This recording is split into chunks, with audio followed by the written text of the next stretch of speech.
2006 সালের 28 অক্টোবরে যে নৃশংস, নিষ্ঠুর, বর্বরতম, ইতিহাসের নজিরবিহীন নৃশংসতা দেখানো হয়েছে, সারা দেশ এবং দুনিয়া সেদিন শিহরিত হয়েছে। লোমহর্ষক হত্যাকাণ্ডে মানুষ 1 মিনিট ভিডিওতে দৃশ্যটা দেখতে পারে নাই। সবাই ঘৃণা পোষণ করেছে, বিচার চেয়েছে। অথচ সেই লগি বৈঠার খুনের নির্দেশদাতা শেখ হাসিনা জনতার রুদ্র সে পালিয়ে দিল্লিতে আশ্রয় নিয়েছে। আমরা আজকে দাবি করতে চাই, 30-40 বছর পরে মিথ্যা মামলায় বিচার করে যদি মিথ্যা ফাঁসি দেওয়া যায়, 20 বছর আগের সত্য জীবন্ত হত্যার খুনি হাসিনা সহ মেনন, ইনু, 14 দলের ফ্যাসিস্টদেরকে বিচারের আওতায় আনার জন্য হয় সরকারের আইন মন্ত্রণালয়কে এই মামলা পুনরুজ্জীবিত করতে হবে, তা না হলে বিদ্যমান ট্রাইব্যুনালকে দায়িত্ব দিতে হবে এই হত্যাকাণ্ডের পুরো তদন্ত হোক এবং হাসিনার বিরুদ্ধে মামলা করে এই আন্তর্জাতিক ট্রাইব্যুনালে তার বিচার করা হোক। পৃথিবীর ইতিহাসে এটা নজিরবিহীন। সেই সময় যেমন মৃত লাশের উপরে তারা নাচানাচি করেছে, জুলাইয়ের গণ অভ্যুত্থানেও তারা মৃত লাশ পুড়িয়ে ছাই করে দিয়েছে। এই ফ্যাসিস্টদের আর বাংলাদেশের জনগণ তাদেরকে প্রশ্রয় দিতে পারে না। হার্টের যত্নে বিশ্বসেরা ক্যানোলা তেল এখন বাংলাদেশে। আমরা শুনতে পাচ্ছি খুনি হাসিনা দিল্লি থেকে কর্মসূচি দিচ্ছেন নভেম্বরের প্রথম সপ্তাহে 15 দিনে বিক্ষোভ, হরতাল, ঘেরাও। আমরা সরকারের স্বরাষ্ট্র উপদেষ্টা, আইন উপদেষ্টা সহ সকলকে বলবো, এই খুনিদের রাজনীতি চিরতরে বাংলাদেশ থেকে বিদায় করার জন্য এই ট্রাইব্যুনালে বিচারের কাঠগড়ায় দাঁড়াতে হবে।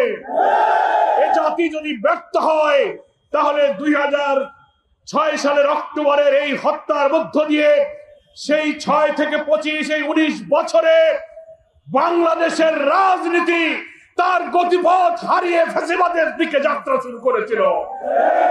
24 সালে এসে সেই ফ্যাসিবাদী রাজনীতির দীর্ঘ যাত্রাপথে গতি হারানো রাজনীতিকে সহস্রাধিক জনতা জীবন দিয়ে নতুন বাংলাদেশের জন্য দেশকে নতুন করে স্বাধীন করেছে। নতুন বাংলাদেশের জন্য জুলাই সনদ বাস্তবায়ন, গণভোট, অবাধ নিরপেক্ষ নির্বাচনের দাবিতে জাতি আজ আমরা ঐক্যবদ্ধ হয়েছি।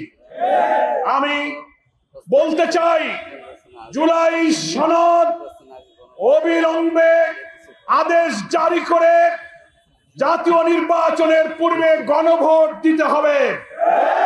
আমরা শুনতে পাচ্ছি একটি দলকে খুশি করার জন্য সরকারের অভ্যন্তরে কেউ গণভোটকে উপেক্ষা করে একই দিনে জাতীয় নির্বাচন এবং গণভোটের প্রহসনের পায়তারা করছেন। আমরা বলতে চাই, একই দিনে গণভোট যারা করতে চাচ্ছেন তাদের উদ্দেশ্য হলো জুলাই সনদকে অকার্যকর করা। এক সাগর নৃত্যের বিনিময়ে যে জুলাই সনদে বিদ্যমান রাষ্ট্র কাঠামো পরিবর্তন করে রাষ্ট্র সংস্কারের যে ঐতিহাসিক ঘটনা ঘটেছে, একই দিনে গণভোট যারা চাচ্ছেন তারা জুলাই সনদকে অকার্যকর করতে চান। এই অপরিণামদর্শী পথ থেকে ফিরে এসে আগামী নভেম্বরের গণদাবি অনুযায়ী আপনি গণভোট দিন। তার আগে রাষ্ট্রপতির আদেশে জুলাই সনদ আদেশ জারি করুন, তারপর জাতীয় নির্বাচন দিন। তাহলেই জনগণের ভোটে নির্বাচিত জনপ্রতিনিধির মাধ্যমে নতুন বাংলাদেশের মানবিক বাংলাদেশ যে প্রতিষ্ঠিত হবে, ফ্যাসিবাদের এই সন্ত্রাসী রাজনীতির চির বিদায় দেবে জনগণের দেশ থেকে। আমি সরকারকে সেই আহ্বান জানিয়ে আজকে দীর্ঘ 18-19 বছর পর পল্টন ট্র্যাজেডি, বেদনা বিধুর কথা স্মরণ করে যারা আজকের বিক্ষোভ মিছিলে শরীক হয়েছেন, প্রিয় দেশবাসী, ঢাকাবাসীকে বাংলাদেশ জামাত ইসলামীর পক্ষ থেকে সংগ্রামী অভিনন্দন, শুভেচ্ছা জানিয়ে সেদিন যারা জীবন দিয়েছিলেন আল্লাহর কাছে তাদের শাহাদাত প্রার্থনা করছি। যারা আহত হয়েছিলেন, ক্ষতিগ্রস্ত হয়েছিলেন, এখনো অসুস্থ হয়েছিলেন, রব্বুল আলামিনের কাছে তাদের জন্য সুস্থতা কামনা করে আমার বক্তব্য এখানেই শেষ করছি।